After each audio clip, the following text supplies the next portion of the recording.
Start our class 5 subject SST. Previous lecture में मैंने आपको चैप्टर 7 एक्सप्लेन कर दिया था और चैप्टर 7 का बुक और कॉपी वर्क भी आपको कंप्लीट करवा दिया था। आज हम लोग स्टार्ट करेंगे चैप्टर 8 का नेम है द फ्रिजिड जोन। तो आज हम लोग फ्रिजिड जोन के बारे में स्टडी करेंगे कि फ्रिजिड जोन क्या होता है, यहाँ का लोकेशन क्या होता है, यहाँ का क्लाइमेट कैसा होता है, यहाँ का प्लांट लाइफ कैसा है, यहाँ का वाइल्ड लाइफ कैसा होता है और यहाँ का ह्यूमन लाइफ कैसा होता है। तो इतने टॉपिक को हमको आज स्टडी करना है। Location, climate, plant life, wild life and human life frigid zone का। तो आइए स्टार्ट करते हैं। In some places near the north and south pole, कुछ प्लेसेस पे साउथ और नॉर्थ पोल के पास the sky has grand display in the sky every night. कुछ प्लेसेस पे साउथ और नॉर्थ पोल के पास जो हमारा स्काई होता है वो बहुत ही ग्रैंड डिस्प्ले करता है नाइट में। एवरी नाइट बहुत ही ग्रैंड डिस्प्ले करता है। This display are lit up with fireworks. ये सभी फायरवर्क्स से ही क्या होता है, लीड्स करते हैं। फायरवर्क्स से ही क्या करते हैं, जगमगाते हैं। It is fancy fireworks but it's natural called the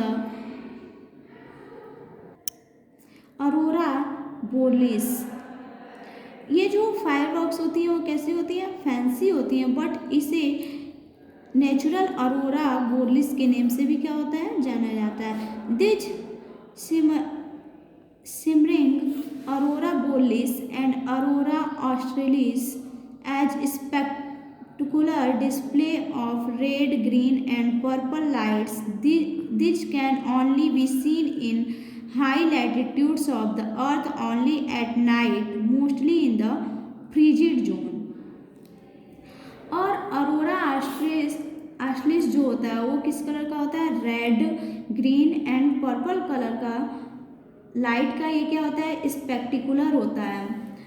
ये ओनली नाइट के टाइम ही अर्थ के हाई लैटिट्यूड्स में क्या होते हैं, दिखाई देते हैं। मोस्टली फ्रिजिड जोन में ये सन रेज के कारण ही क्या होते हैं, दिखाई देते हैं। These are caused by the sun but are not exactly sunlight.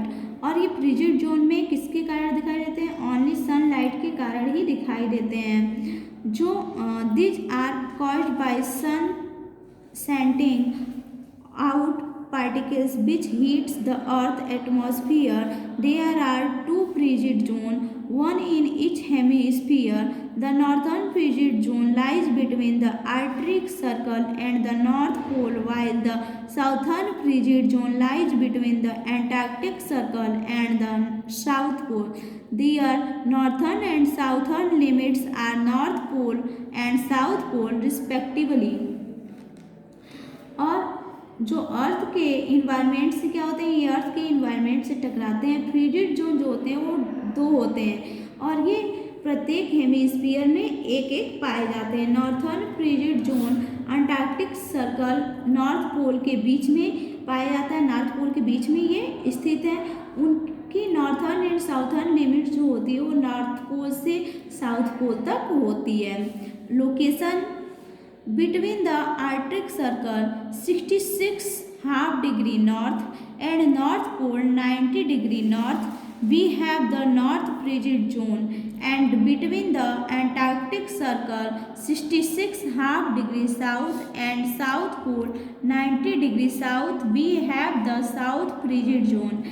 As the name suggested, the places near the poles are permanently covered by ice and are frozen throughout the year.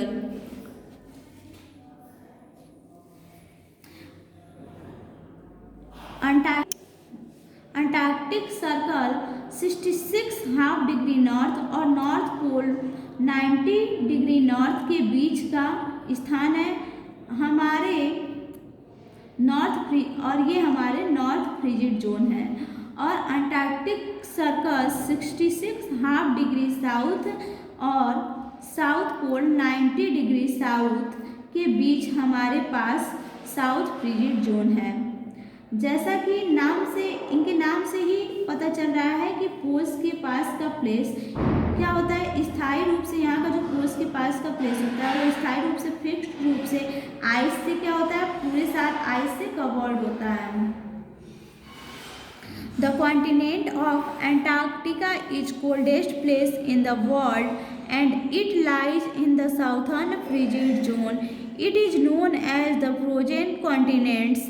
Large parts of Canada, Alaska, Scandinavia, coastal Greenland, Iceland and Siberia fall in this region.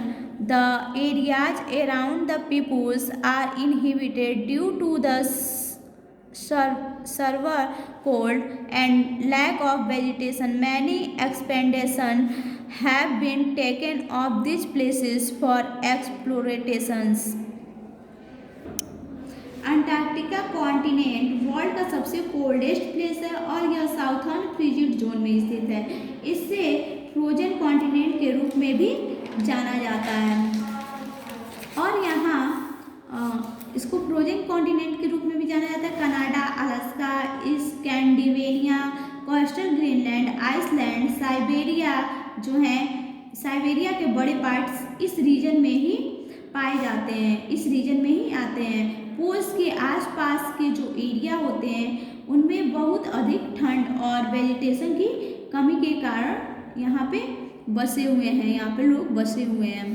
Climate, यहाँ का climate कैसा होता है? Since the north and south frigid zone are far from the equator, the rays of the sun heats this zone in the slanting manner because of the tilt of axis of the earth. The northern part of the north frigid zone and the southern part of the south frigid zone has continuous sunshine during summer and continuous darkness in winter. और north and south frigid zone equator से बहुत दूर है, इसलिए सन रे इस area में तिरछी पड़ती हैं क्योंकि अर्थ की पोल के झुकाव के कारण नॉर्थ फ्रिजिड जोन का northern part and south frigid zone का साउथर्न पार्ट इस जोन में समर का जब सीजन होता है, समर सीजन के टाइम में कॉन्टीन्यूअस यहाँ पे क्या होती है, सनशाइन होती है, कॉन्टीन्यूअस धूप होती है, लगातार धूप होती रहती है यहाँ पे गर्मी के दिनों में। और जबकि विंटर सीजन में यहाँ पे कॉन्टीन्यूअस क्या होता है, डार्कनेस रहता है। जब ठंडी का दिन आता है तो लगातार यहाँ पे क्या होती है, डार्कनेस होती है, अंधेरा रहता है। In the southern part of the north frigid zone in the summer season is only few months long, for the rest of the year it is winter. These regions are inhabited by humans. Summer temperature may be rise to 12 degrees centigrade, although in most places the temperature remains at 2 degrees centigrade to 3 degrees centigrade. Winter temperature may be dropped to 40 degrees centigrade. The northern parts, however, remain covered with a thick layer of ice called rice cap.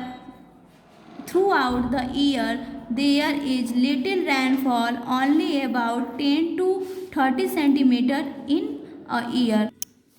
In the South Frigid Zone, the island of Antarctica remains frozen throughout the year.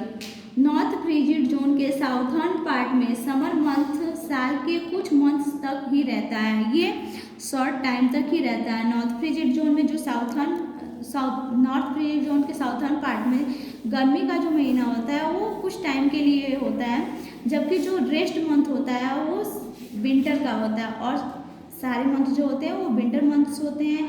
ये area humans के through ही क्या किया गया है, inhibited किया गया है।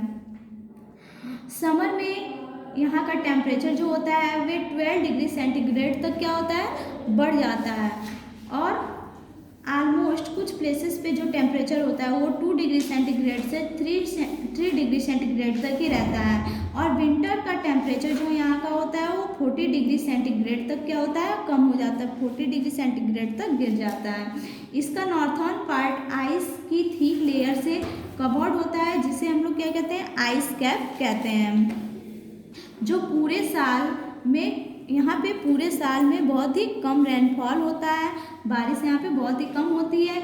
1 year में ओनली 10 से 30 सेंटीमीटर ही रेनफॉल यहाँ पे होता है।